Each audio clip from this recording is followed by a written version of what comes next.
어린이 주일인데 아마도 이 어린 아이들의 그런 색을 이야기하자면 그렇게 때묻지 않고 이제 막 피어나는 그런 연한 잎 같은 색이 아닐까 생각을 합니다. 성경에서 어린 아이에 대한 특별한 존재감을 찾기는 그렇게 쉽지는 않습니다. 왜냐하면 고대 사회에서 어린 아이의 위치는 여인들처럼 이 전쟁에 나갈 만한 숫자에 들지 않기 때문에 사실상 숫자에 포함되지 않는 그런 위치였기 때문입니다. 하지만 그렇다고 해서 그 존재감이 결코 가벼웠던 것은 아닙니다.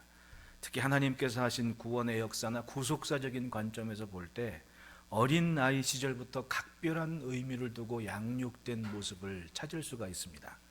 창세기에 죄송합니다. 이삭의 아들 에서와 야곱을 보십시오.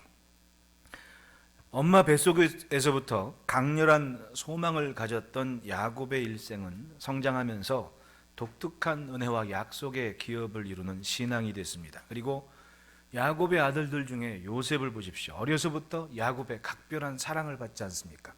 다른 형제들과는 다르게 고운 채색 옷을 입혔다 그래요. 구별된 옷을 지어 입혔습니다. 그리고 그렇게 어린 시절을 보냈던 요셉은 장성에서 자신이 어린 시절부터 꿈꿔왔던 그대로 애굽의 총리, 높은 자의, 귀한 자의 자리에 앉게 됐습니다. 그리고 기근의 때에 자기 민족을 구원하는 소중한 도구가 되지 않습니까? 어린 시절에 보낸 모습을 이야기합니다. 출애굽기의 모세를 보십시오. 강보에 뉘어서 나일강 갈대 사이에 놓아둔 아기였습니다. 버릴 수밖에 없는, 그렇게 버려진 아이의 일생은 어떻게 됐습니까? 그냥 죽는 거예요. 그런데 하필이면 그날 그 시에 바로의 공주가 목욕을 하러 그 강가에 찾은 겁니다. 함께했던 시녀들이 갈대 상자에 놓인 아기를 보고, 그 갈대 상자에 놓인 아기 보니까 갑자기 세로미가 율동하던 게 생각이 나가지고 율동하던 게 생각이 나가지고 한참 웃었는데, 그 아기를 딱 보니까 시녀가 보니까 이 시브리인의 아기인 게 분명했거든요. 이 성경에는 잘 안 나왔지만은 그 영화를 보면은 그 시녀가 딱 그 갈대 상자를 봤을 때 히브리인들의 그 옷감이 이렇게 깔려 있죠. 시녀가 히브리 사람의 아기입니다. 공주는 그 모세를 마치 자기 아이처럼 그렇게 각별하게 구별되이 양육을 했습니다. 그리고 그것을 바라보고 있던 누나 미리암이 지혜롭게 찾아가서 내가 그 아이 젖먹여 키울 여인을 소개할 수 있다고 자연스럽게 모세의 엄마를 왕궁에 들여보내서 모세는 엄마 품에서 성장을 하게 됩니다. 히브리서에 보면 장성한 모세가 자기 민족을 돌아볼 생각을 했다라는 그 생각을 무엇 때문에 할 수 있었겠습니까? 어린 시절부터 엄마의 가슴 속에 안겨서 엄마 젖 먹으면서 엄마는 그 아이에게 무엇을 가르쳤냐고요. 어쩌면 자기가 날 때부터 공주의 아들인 것처럼 착각하며 살 수 있을 겁니다. 그런데 유모로서 엄마는 그 아이에게 자기 민족의 정체성과 미래를 설명을 하고 가르쳤겠죠. 그렇게 어린 시절을 보냈기 때문에 장성했을 때 자기 민족을 돌아볼 마음이 생긴 겁니다. 게다가 어린 그 모세는 그렇게 어려운 자기 민족들이 그렇게 벽돌 짓고 성 쌓고 노동을 할 때 그 아기 덕분에 엄마는 왕궁에 취직까지 했잖아요. 유모로서. 그렇게 엄마는 자기 아기 곁에서 자기 민족의 장래에 대해서 계속 설명을 했을 겁니다. 교육이죠. 열왕기서의 솔로몬을 보십시오. 아버지 다윗 아래서 온갖 좋은 교육을 다 받았습니다. 열왕기상서 4장 29절로 34절 말씀에 이르면 하나님이 솔로몬에게 지혜와 총명을 심히 많이 주시고 또 넓은 마음을 주시되 바닷가의 모래같이 하시니 솔로몬의 지혜가 동쪽 모든 사람의 지혜와 애굽의 모든 지혜보다 뛰어난지라. 그는 모든 사람보다 지혜로워서 예스라 사람 에단과 마올의 아들 헤만과 갈골과 다르다보다 나음으로 그의 이름이 사방 모든 나라에 들렸더라. 그가 잠언 3000가지를 말하였고 그의 노래는 1005편이며 그가 초목에 대하여 말하되 레바논의 백향목으로 다면하는 우슬초까지 하고 그가 또 짐승과 새와 기어다니는 것과 물고기에 대하여 말한지라. 사람들이 솔로몬의 지혜를 들으러 왔으니 이는 그의 지혜의 소문을 들은 천하 모든 왕들이 보낸 자들이더라. 이 솔로몬의 일생을 한번 생각해 보십시오. 솔로몬이 잠언 3,000가지, 노래 1,005편을 말하고, 식물이면 식물, 짐승이면 짐승, 물고기면 물고기, 그 모든 것을 말할 수 있는 게 한순간에 됐겠냐고요. 지금 무슨 AI 프로그램 해가지고 딱 돌리듯이 짠 해가지고 한순간에 솔로몬이 잠언 3,000개 말하고 이런 게 아니잖아요. 한 사람이 잠언 3,000개를 말하기까지 순식간에 그 지식을 담고 말할 수 있는 게 아닙니다. 어떻게 가능했겠습니까? 솔로몬이 어린 시절부터 다윗은 왕의 수업을 시켰을 것이라고 생각하는 게 제 생각이에요. 왜냐? 다윗의 다른 아들의 경우는 다윗이 전쟁할 때 낳은 아들들이었습니다. 여러분, 전쟁터에 돌아온 아버지 몸에서 무슨 냄새가 납니까? 피비린내밖에 안 나는 거예요. 그 험한 시절에 자식들을 돌보고 케어하는데 분명히 어려움이 있습니다. 근데 솔로몬은 어느 때 낳은 자식입니까? 가장 평안할 때, 다윗이 왕노릇할 때, 그야말로 예루살렘에서 다윗성에서 왕노릇할 때 낳은 자식이거든요. 왕의 수업을 받을 수밖에 없는 게 좋은 선생님 붙여야지요. 그러니까 순식간에 잠언 3,000개를 말할 아이로 말할 그런 왕이 된 게 아니에요. 어려서부터 그만큼 다윗이 공들였고 관심을 가졌고 좋은 선생님들 붙였고, 그러니까 그런 소양을 갖춘 상태로 왕노릇을 할 수 있었던 겁니다. 게다가 믿음 또한 그렇지 않습니까? 어느 왕이 자기 자식 앞에서, 솔로몬은 죽을 뻔했던 자식이에요. 당장 자기 그 배다른 형이 다윗이 노년에 기력이 쇠했을 때 근위병 50명 세우고 내가 왕이라고 기름 붓고 자기 마음대로 했지 않습니까? 그때 자기가 왕이라고 선언하는 자리에 초대받은 사람들은, 어지간한 방백들은 다 모였습니다. 근데 누가 빠졌냐? 제사장 사독, 그리고 선지자 나단, 그리고 밧세바. 결국은 이 사람들은 실권을 차지한 차기 왕에게 버림받은 사람들이고, 그 아들이었던 솔로몬은 뻔하지 않습니까? 그런데 나단이, 그리고 사독이 찾아간 거예요. 밧세바에게 정신 잘 차리라고, 상황이 여차여차하으니 왕한테 가서 잘 이야기를 하라고. 그리고 엄마 밧세바가 가서 다윗에게 설명을 하니까 이게 무슨 소리냐고. 그리고 어려서부터 잘 공들여 양육한 솔로몬, 하나님께서 약속하신 그 솔로몬을 왕 세우시기 위해서 자기의 어린 나귀에 태워서 왕궁으로 행차를 시키지 않습니까? 솔로몬이 왕이라고. 그리고 솔로몬이 그 방백과 제사장들 앞에서 3,000의 번제를 드리는 겁니다. 솔로몬은 그걸 본 거예요.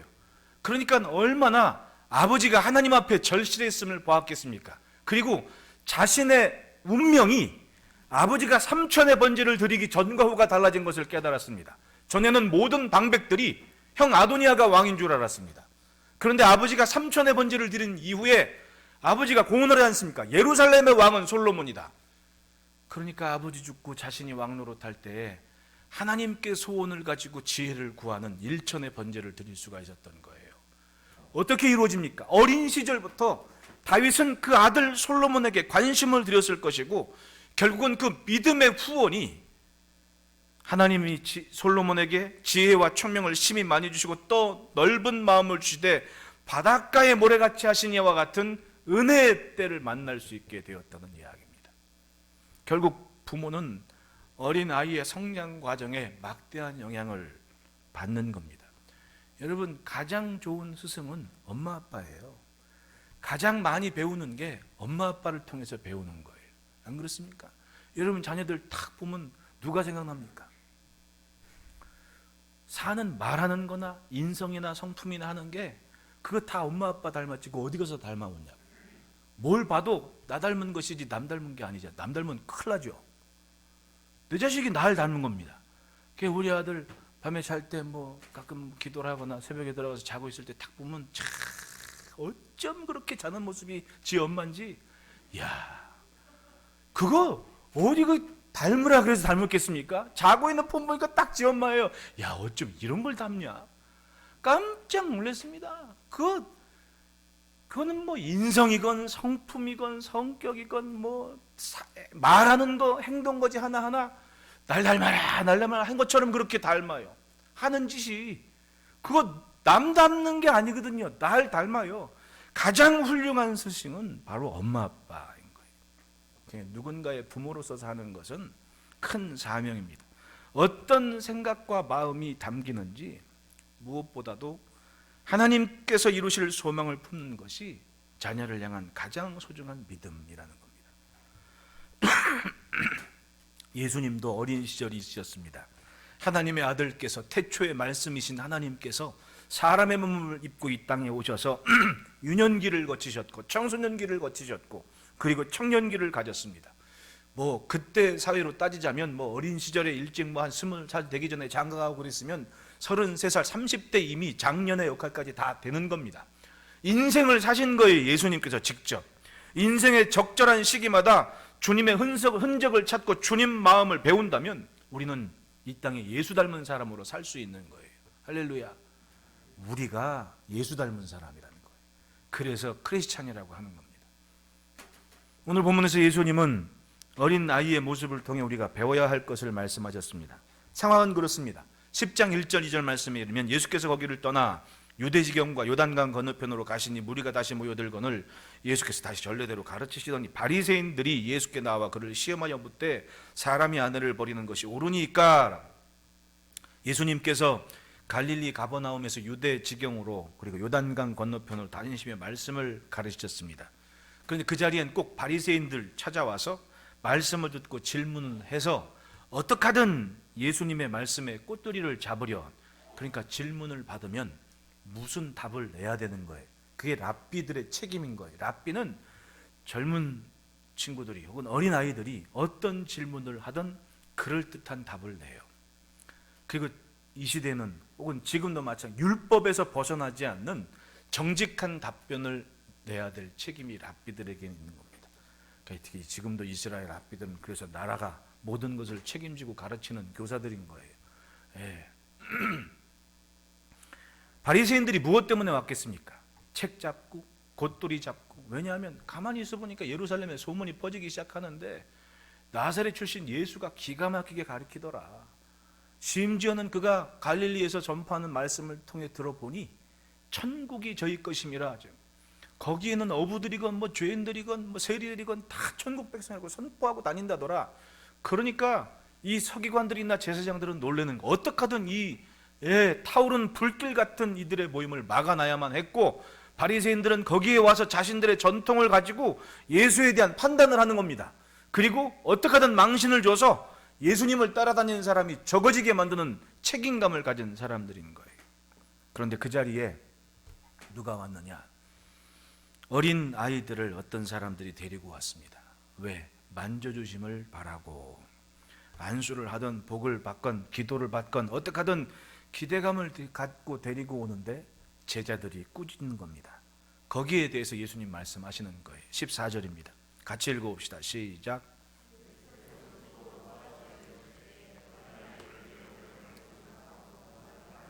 하나님의 나라가 이런 자의 것이니라. 바리새인들, 뭐 거기에 있던 사람들 보면 바리새인들이 있었고 제자들이 있었고 또 말씀을 사모해서 온 어른들이 있었고 그 모습에 비교해 볼 때 어린 아이들은 존재감 없는, 그리고 지극히 수동적인 존재 아닙니까? 바리새인들은 시대가 인정하는 종교인들이었고 유대의 전통을 이어가는 선생들이었고 흰옷을 즐겨 입으면서 구제했으면 구제했다고 자랑하고 금식하면 금식했다고 자랑하고, 이게 바리새인들이에요. 천국에 가까운 사람들, 하나님 나라의 수호자들처럼 보이는 사람들인 거예요. 제자들은 그렇게 기적 같은 역사를 이루어가는 예수님 곁에서 뭔가 좀 행색계나 하는 사람들이 되어버린 겁니다. 이미. 왜냐하면 예수와 친하니까. 어른들, 다른 사람들에 비교해 볼 때 많은 종교심을 가졌기 때문에 지금 그 자리에 앉아 있는 거예요. 천국에 가까운 것이라고 생각할 만한 어른들의 모습에서는 예수님이 하나님 나라의 백성의 모습을 칭찬하지 않았습니다. 어른들 손에 붙잡혀서 나온 어린 아이들, 그들에게 얘기해요. 하나님의 나라가 이런 사람들의 것이다. 이게 생각처럼 그렇게 관점이 평범하지 않다라는 거죠. 천국에 어울리는 모습은 엄마 손 아빠 손 붙잡고, 여러분 거기에는 자원하는 마음으로 온 아이들도 있었겠지만 억지로 그냥 잡혀온 아이들도 있을 거 아니에요. 그런데 예수님은 어쨌거나 이런 자의 것이라 그렇게 말씀을 한 거예요. 예수님의 말씀에서 부모로서 혹은 교사로서 하나님의 나라에 맞는 삶을 고민하는 성도로서 갖춰야 될 모습이 분명히 거기에 있다는 거 아닙니까? 그러니까 따라합시다. 축복의 자리로 인도하라. 13절 말씀 보면 사람들이 예수께서 만져주심을 바라고 어린 아이들을 데려왔다 그래요. 누가의 기록에 따르면 예수님께서 유대 지경에서 예루살렘으로 오르는 시점인 거예요. 그러니까 갈릴리 가버나움 지역에서 동쪽 길로 내려가면 요단강 건너편인 거예요. 요단강 건너. 그러니까 예수님은 요단강 건너편으로 내려가서 요단강 건너 서편으로 넘어와서 유대 광야 지역이 된 것이고, 거기서부터 예루살렘을 향해 올라오는 그런 상황이 있죠. 잘 정리가 됐습니다. 그런데 그 어간에 바리새인들이 찾아와서 예수님을 감시하고 주옥 같은 말씀을 선포하는 시간에 예수님을 책잡기 위해서 예수님의 말씀에 귀를 기울이는 겁니다. 따지고 보면 듣는다고 다 제자가 아닌 거예요. 바리새인들은 예수님을 흠잡기 위해서 지금 그 자리에 왔다는 얘기입니다.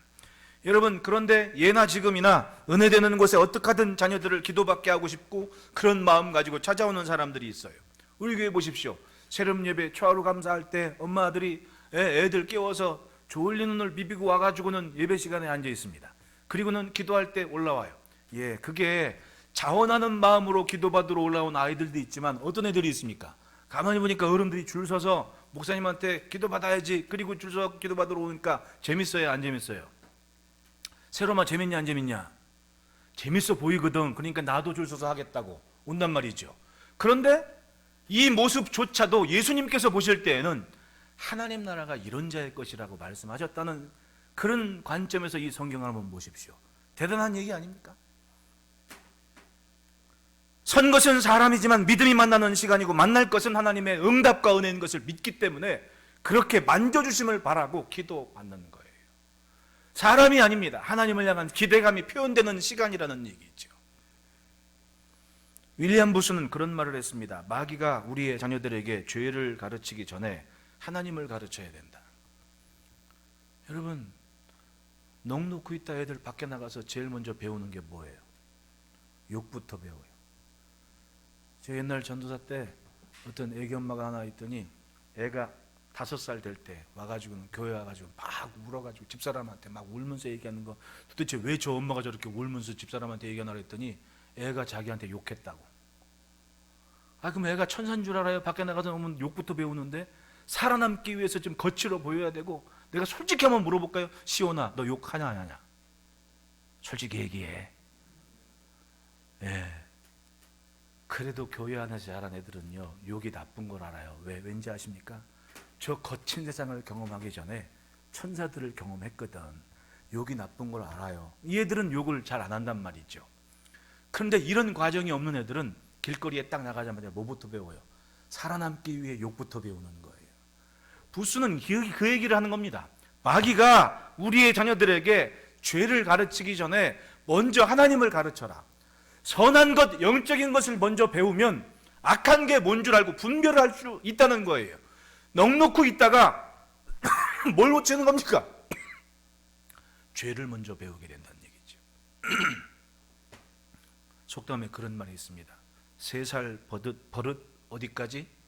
80까지 간다. 이 말대로 하면 아이들을 가르칠 때 3살 전에 모든 걸 다 가르쳐야 된다는 얘기예요.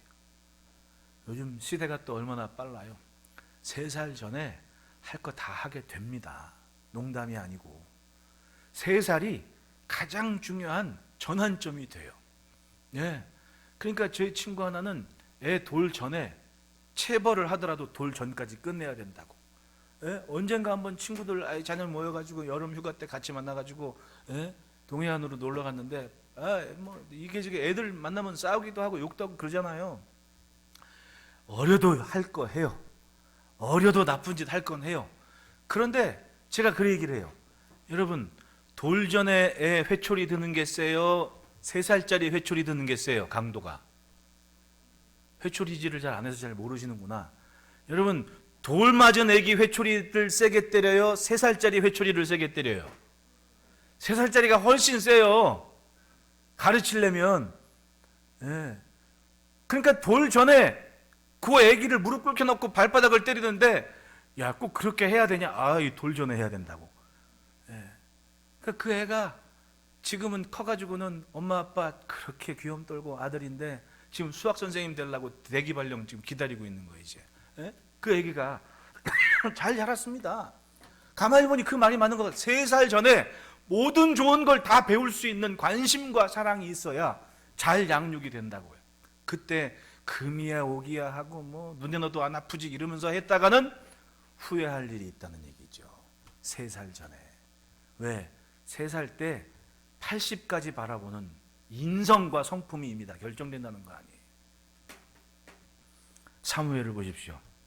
젖된 후부터 한나의 서원에 따라 성소에 들여졌습니다. 그리고 그는 이스라엘의 영을 깨우는 선지자가 됐습니다. 제가 그 엄마 한나와 사무엘의 얘기를 혼자 여러분, 이 성경을 너무 평면적으로 보면 안 돼요. 스토리를 생각하면서 읽으면 이게 얼마나 눈물 나는 얘기입니까? 젖된 후에 자기 가슴에서 젖된 후에 성소에 들인 이 사무엘을 엄마가 얼마나 보고 싶겠냐고요. 그러니까 어린 애기 딱 보고 나서 엄마는 1년 있다가 1년에 한 번 갔다 그러니까 성경에 애기 딱 보고 있다가 애가 저렇게 컸구나. 그리고 그 다음에 가가지고는 옷을 만드는 거예요. 한 땀 한 땀 우리 사무엘이 얼마나 컸겠지. 그 다음에 딱 갔는데 애가 생각보다 커버렸으니까 준비된 옷이 작아. 아이고 옷 잘못 만들어. 그럼 어떻게 또 1년 이번엔 좀 넉넉하게 만들어야지. 그리고 나서는 한 땀 한 땀 생각해가지고는 솔로몬 애기 만들어가지고는 1년 있다 그 애기 그렇게 옷 해입히고. 그러니 그거 생각하면 눈물이 나요 안 나요? 참 눈물이 안 날 수 없는 절절함이 한나에게는 있었던 거 아닙니까? 그리고 사무엘은 그런 엄마의 관심과 기도 속에 자기 이름이 왜 사무엘인지 알 거 아니에요. 하나님이 들으셨다. 내 인생 자체가 하나님의 기도의 응답인 거예요. 그렇게 어려서부터 1년에 한 번 만나는 엄마의 기도와 관심과 성소에 있는 자기의 삶이 뭘 담겠냐고요. 담는 것은 하나님의 것을 담는 영적인 것을 담는 인생일 수밖에 없고, 그렇게 그 아이가 장성했을 때 그의 입에서 나오는 말이 하나도 땅에 떨어지지 않았다고 하지 않습니까? 할렐루야. 축복의 아이로 인도하는 책임 바로 엄마 아빠에게 있는 겁니다. 우리는 자녀들에게 주의 손길이 닿는 일을 찾아야 되고 지켜야 되고 가르쳐야만 됩니다. 예배하고 말씀 듣고 기도하고 찬송하고 하나님을 높이며 하나님 앞에 사는 삶을 가르치는 것이 시대의 큰 사명인 거예요. 갈수록 더합니다. 여러분 세상은. 여러분 2달 남짓 우리가 거리두기 때문에 예배 참석도 못하는 사람들도 있었고 가정에서 예배하는 사람들도 있었고 막 그래요. 이제는 어지간한 교회들이 좀 문제의식을 갖습니다. 이렇게 해도 되나? 예배하자고 모이라 그랬는데 잘 안 모인대요. 그냥 계속 영상으로 하겠다고. 가끔 가면 되지 않겠냐고. 이게 이제 문제가 돼버린 거예요. 심지어는 예배 드리는데 제가 그랬죠. 아니 예배 드린다고 인증샷을 찍어서 목사님한테 보냈대는데 맨발로 침대 위에서 저 노트북 딱 펼쳐놓고 거기서 예배를 드리고 있는 겁니다. 다리 쭉 뻗고. 가만히 보니까 발바닥에 목사님 설교하는 영상 목사님 얼굴 앞에 발바닥 딱 내밀고 예배를 드리고 있는 거예요. 뭘 배우겠습니까? 솔직하게 여러분들 여러분들의 그 지식과 인성과 사회적 그런 경험을 놓고 한번 판단을 한번 해보십시오. 그렇게 예배드리는 아이들이 뭘 배웠겠냐고요. 근데 이게 지금 우리 시대의 문제가 돼버린 거예요. 여러분 영적인 것을 사모하고 가르치는 것은 모여야 됩니다. 함께 예배하는 모습을 가르쳐야 돼요. 이제 교회는 세상이 줄 수 있는 것 가지고 승부하는 때가 아닙니다. 세상이 줄 수 없는 것을 교회 안에서 가르쳐야죠. 뭘 가르칩니까? 예배, 기도, 찬송, 예수님 그것 말고는 나머지 것들은 세상에 더 좋은 거 많아요. 뭐 여행 가는 거 세상이 더 많아요. 견학 가는 거 세상이 더 잘해요. 이제는 집중해서 지켜야 될 게 뭐냐고요. 하나님께 속한 것, 예배에 관한 것, 하나님을 찾는 것을 가르치지 않으면 어느 틈엔가 손쓸 틈 없이 가버리게 됩니다. 여러분 3살 넘으면 애들 말 잘 안 들어요. 이제는 예, 뭐라 그러면 흥부터 해요. 이제 3살 넘으면. 예, 그거 어떡합니까? 함부로 될 때가 아니에요. 아무리 날 닮았어도 내 맘대로 못할 때가 있는 거예요. 여러분, 다 큰 아이들이, 3살 넘은 아이들이 엄마 아빠 말 순종하면 애들한테 고마워하시기를 바래요. 3살 넘은 애들이 튀어나가요. 애들에게는 그런 반항심이나 거부감이 다 있습니다. 그런데 이 아이들도 그걸 다 억누르고 엄마 아빠 말에 순종하는 거예요. 그러니까 애들한테 가끔은 고마운 마음을 늘 가져야 되는 거예요.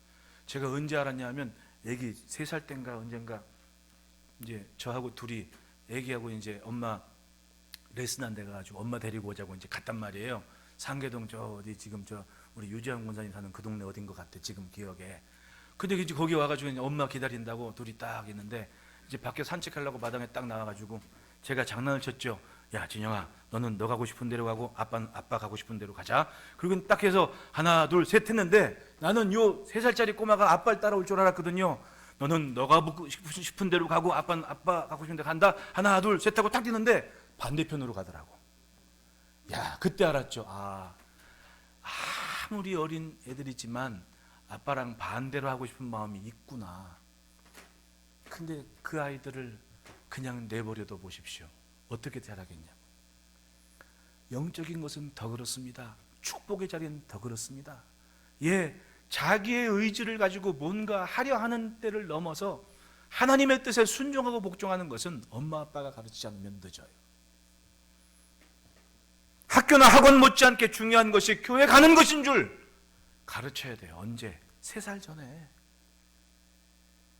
세상에 줄 수 없는 생각과 마음과 삶이 성령께서 역사하시는 시간을 통해 이룰 수 있다는 것을 믿도록 가르쳐야 됩니다. 이것이 주님이 만져주심을 바라고 그 어른들 틈바구니에서 예수님께 나오는 사람들의 마음이었던 거예요. 저는 이것이 영적인 것을 갈망하는 부모의 마음이라고 생각을 합니다. 영적인 것 뭡니까? 예배, 기도, 찬송, 성전의 모임, 이것이 영적인 것들의 대표적인 모습 아니에요. 교육할 수 있는 가장 중요한 통로입니다. 어른 되어서 익숙한 교회 생활이 바로 주님의 손길을 경험하는 접촉점이 되는 것을 믿고, 아이에게 믿음이 없는지 그건 둘째예요. 지금 가르치는 겁니다. 어느 만큼? 나만큼. 엄마 아빠의 간절한 소원이 뭡니까? 내 자녀가 나만큼 믿어주는 거.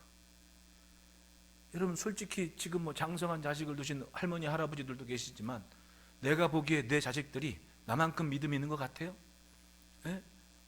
여러분들 엄마 아빠들이, 여기 젊으신 우리 여전도 회원들 계시지만은, 예? 여러분들 엄마 아빠들이 나를 딱 바라볼 때 엄마 아빠만큼 믿음이 있다고 여겨요, 안 여겨요? 엄마 아빠들이 볼 때는 한참 모자란 것처럼 생각하시거든. 그러니까 바꿔 얘기하면 엄마 아빠들의 소원은 내 자식이 장성해서 나만큼 믿어줬으면 좋겠다는 거예요. 자녀들에게 하나님 앞에 살도록 예배해야 됩니다. 가르쳐야 됩니다. 함께 자녀들에게 기도의 응답을 알려주기 위해 같이 기도해야만 됩니다. 자녀들에게 천국의 소망을 품을 수 있도록 성전에 함께 올라야 됩니다. 손잡고 자녀들에게 천국 백성의 삶을 하도록 성도의 교제를 확실히 해야 됩니다. 존중을 가르치는 거예요.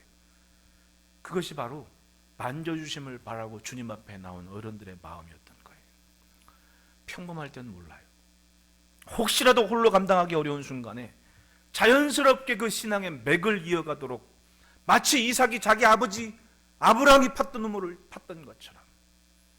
아버지 있는 시간엔 잘 몰라요. 아버지 없을 때가 문제지. 이삭 보십시오. 아버지 아브라함처럼 감무이 든 거예요. 어린 이삭은 아버지를 보고 생각을 했습니다. 그날 목자들이 와서 우물 빼앗으니까 옮기자. 그리고 옮기는 틈에 이삭은 생각을 했습니다. 내 아버지가 브엘세바 어디쯤에 우물을 팠다. 야, 우리 여기 우물 파보자. 그리고 팠어요. 성경은 얘기해요. 아브라함이 팠던 우물을 팠더라. 그거 어떻게 알았어요? 자기 얘기 때 내 아버지 아브라함이 팠던 우물을 발견한 거예요. 고스란히 그걸 판 겁니다.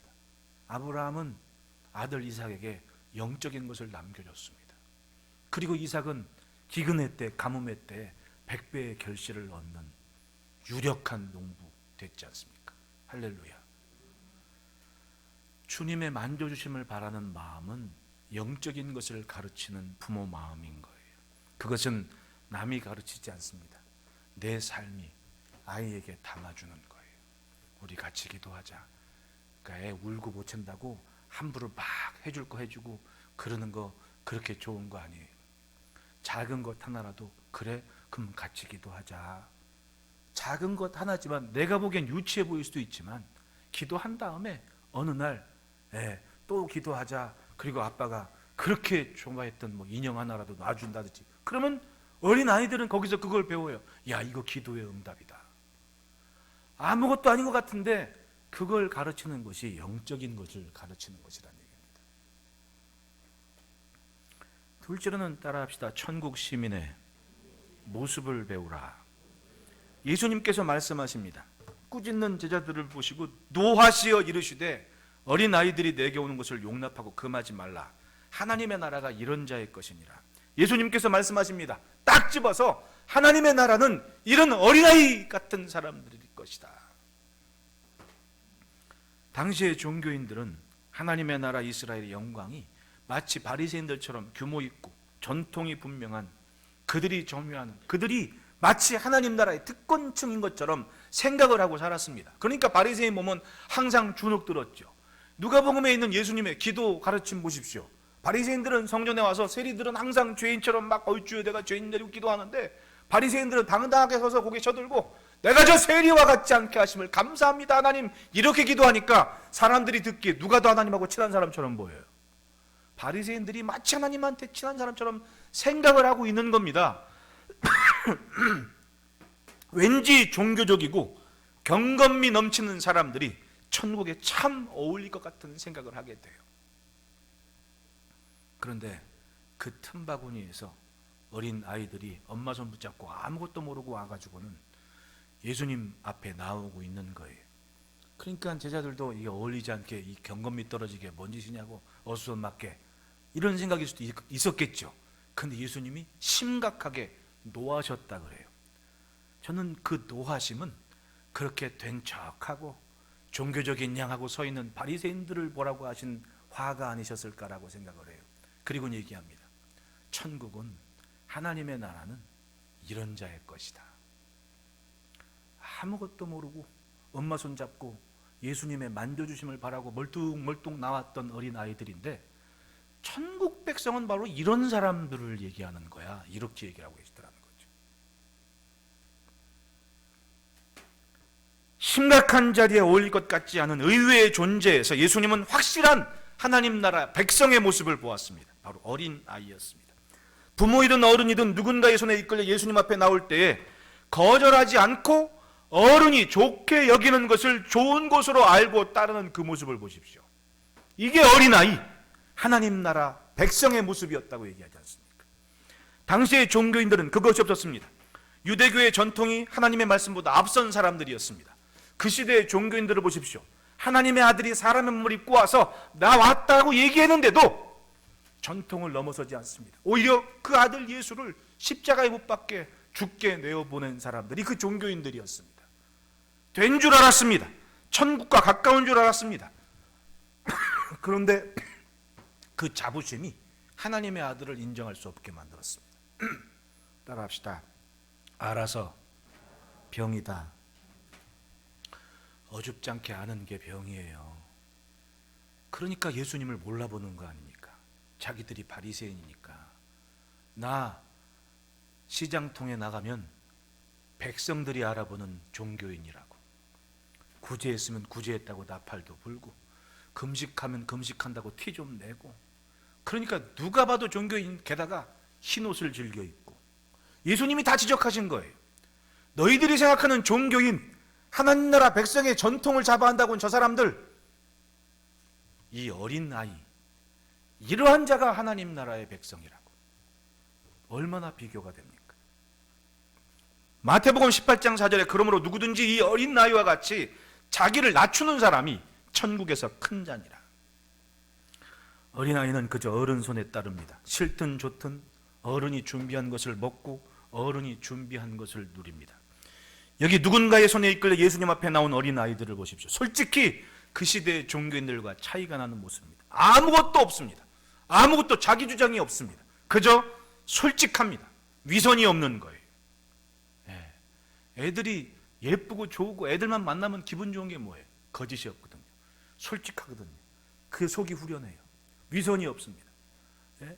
몇 주 전에 우리 삼남전도의 집사님 한 분이 짓궂게 우리 애들한테 갖고, 야, 우리 교회에서 누가 제일 뚱뚱해? 딱 그러니까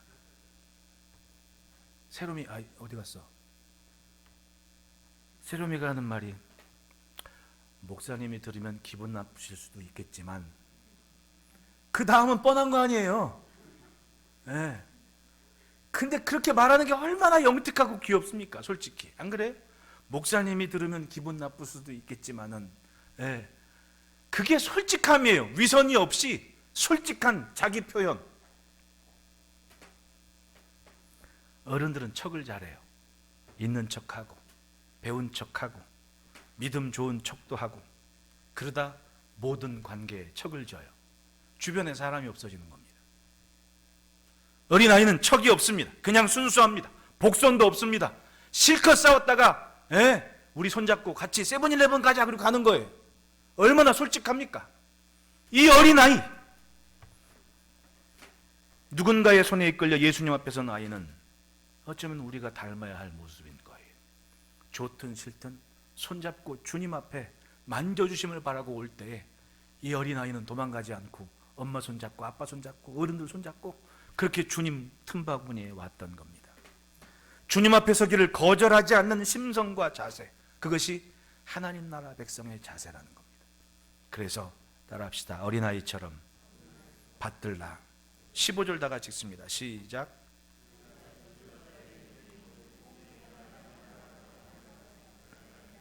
결단코 그곳에 들어가지. 단호하게 말씀하십니다. 거기에 그렇게 그 시대로 좀 알아주는 종교인들이 있는데도 저 사람들 결단코 천국에 못 들어가. 어린아이 같아야 돼. 이 어린아이의 모습에 특징이 있습니다. 절대적으로 그 부모를 신뢰합니다. 오라면 오고 가라면 가고 먹으라면 먹고, 아무리 화나도 아무리 자기 감정 상해도 눈물 철철 흘러도 오라면 옵니다. 그게 어린아이들 아닙니까? 그게 자녀들의 삶이에요. 자기 것이 뭐가 있습니까? 그저 부모님 뜻에 따라 성장하는 시기입니다. 천국에 들어가는 삶이 그렇다는 겁니다. 무엇을 의지하고 사나? 여러분, 내게 얼마나 대단해요. 내가 가진 것보다 하나님이 주실 것이 더 큰 것을 믿질 못하고 사는 인생이 얼마나 많아요. 아무리 자부해도 한순간에 아무것도 아닐 수가 있는 게 우리 사는 거예요. 여러분, 지금 이 코로나 바이러스 때문에 모든 게 멈춘 다음 생각해 보십시오. 그렇게 대단해 보이던 나라들이 아무것도 아니에요. 여러분, 미국이 지금 사망자 수를 10만까지 보고 있는 나라가 되어버렸습니다. 미국 얼마나 그래도 우러름을 받는 나라입니까? 강대국 아니에요, 강대국. 그런데 뉴욕시에서만 벌써 2만 명이 넘어갔어요, 사망자가. 지난주 뉴스 보고 깜짝 놀랐습니다. 미국은 이삿짐 할 때 자기들이 렌트카 업체 그 트럭 하나 반 트럭 몇 톤짜리 몇 톤짜리에서 그거 빌려가지고 이사 가거든요. 우리처럼 뭐 짐이 많은 거 아니잖아요. 옷까지 몇 개 하고 이사하면 되니까. 그런데 냉동 트럭이 모자라가지고 뉴욕시에서 장례식장에서 그 이삿짐 트럭에다가 얼음 쟁여놓고 그 시체 주머니를 거기다 달았는데 모자라니까 그 작은 차 안에 50구를 쟁여놨대요. 50구를. 근데 해놓고 잊어버린 거야. 근데 막 얼음이 녹아가지고 물이 뚝뚝 떨어지고 냄새가 나니까 사람들이 신기해서 눈 열어보니까 시체 주머니에 담긴 시체가 59가구에서 나왔다는 거예요. 그게 뉴욕이에요. 2020년에 대단한 나라인 줄 알았는데 이게 한순간에 아무것도 아닌 것처럼 되는 상황이 되더라는 거죠. 사람이 쌓는 게 그래요. 가졌으면 뭐예요? 상황이 이 지경인 걸. 다 아무것도 아닌 시대가 돼버립니다. 내가 아무리 준비 많이 했으면 뭐합니까? 어떤 사람 공부 열심히 해가지고 저 캐나다인지 어딘지 취직돼가지고 좋다고 이민 가가지고 딱 가는데 한 달 만에 회사가 문 닫아버렸습니다. 사람들이 그렇게 좋게 여기고 대단하게 여기는 것이 한순간에 아무것도 아닐 때가 있더라는 거예요. 여러분, 무엇이 남습니까? 영적인 것이 아니면 다 무너질 수밖에 없는 게 세상 사는 삶이에요. 아이처럼 받들라. 스스로 무엇인가 이루었다는 생각보다는 매일매일 그저 부모님 뜻을 알고 헤아리고 그것에 맞춰 사는 것. 천국 백성은 그렇게 하나님 아버지의 뜻을 헤아리며 사는 삶이라는 겁니다. 심하게 말하면 엄마 아빠 눈치 보고 사는 삶이 잘 사는 삶이에요. 안 그래요? 예. 하나님 아빠 눈치 보고, 우리 준혁이 찬양했지 않습니까? 아바 아버지. 그게 어려운 말이 아니에요. 우리말로 하면 아빠 하나님, 아빠 하나님. 하나님을 아빠로 부르는 겁니다. 아빠. 아빠 눈치 보고 사는 거예요. 그게 지혜로운 삶이고 천국 백성의 삶이라고, 그것이 천국에 들어가는 삶이라고 예수님께서 말씀을 하신 겁니다. 지금 예수님 앞에는 어떻게 해서든 예수님을 책잡고 깎아내릴 생각, 고소할 생각에 혈안이 된 바리새인들이 있습니다. 제자들은 대단한 모임에서 한 자리 차지하고 예수님과 친하다는 이유 하나로 통제하고 관리하는 위치에 섰습니다. 순간 우쭐하죠. 그런데 그 어느 모습이든 하나님 나라 백성의 모습은 아니다라는 거예요. 아빠 엄마가 좋게 여기는 것을 좋은 줄로 알고 순종함으로 나선 어린 아이, 가라면 가고 오라면 오고 기도 받으라면 받고, 그것이 하나님 나라에 들어가는 모습이라는 거예요. 쉽게 비유하자면 애들이 처음에 기도 받아 그러면은 뭐 좋은 줄 알고 옵니까? 엄마가 그냥 기도 받고 오라 그러니까 기도하고 오지. 예? 목사님한테 기도 받고 와, 네 하고 들어와서 기도 받고 오는 거예요. 뭐 애가 무슨 가슴에서 우러나서 아멘 합니까? 엄마 아빠가 기도 끝나면 아멘 하는구나 그러고 아멘 하지. 우리는 처음에 안 그랬어요? 교회 와서 처음에 막 가슴이 불릴 듯 타올라가지고 아멘 그런 사람 누가 있으니까 가만히 들어보니까 예수님 이름으로 기도합니다. 그 다음에 다 아멘 하네. 그리고 아멘 하지. 근데 그 모습조차도 그것이 하나님 나라 백성의 모습이라고 주님이 인정을 하시는 거 아닙니까? 그래서 16절, 그 어린아이들을 안고 그들 위에 안수하시고 축복하시니라. 그 자리에 있던 자부심 많은 사람들이 주님의 축복을 받고 안수를 받은 게 아니었습니다. 아무것도 모르고 어른들 손에 붙잡혀서 예수님께 나온 어린아이들, 그들을 안수하시고 축복하셨다 그래요. 지금도 여전히 하나님은 우리 아버지가 되셔서 나를 향한 계획을 이루어 가십니다. 따라합시다. 하나님의 계획에는 예외가 없다. 예수님께서 우리에게 말씀하지 않습니까? 그러므로 이렇게 기도해라. 하늘에 계신 우리 아버지요, 아버지. 아빠 하나님을 부르고 기도를 해라. 하나님께서 자녀된 우리를 돌보십니다. 마치 부모가 자녀들 관심 갖고 돌보며 양육하듯이 믿고 따르면 하나님께서 이루실 일들이 우리의 일상에 이루어집니다. 이 어린이 주일에 부모로서 내 자녀들의 영적인 것을 좋은 자리에 이끌어가는 부모 노릇하고, 나 또한 어린아이처럼 아빠 되신 하나님 앞에 그렇게 영적인 삶을 지켜가는, 그래서 복을 누리는 은혜가 있기를 축복합니다. 기도하겠습니다. 하나님 아버지,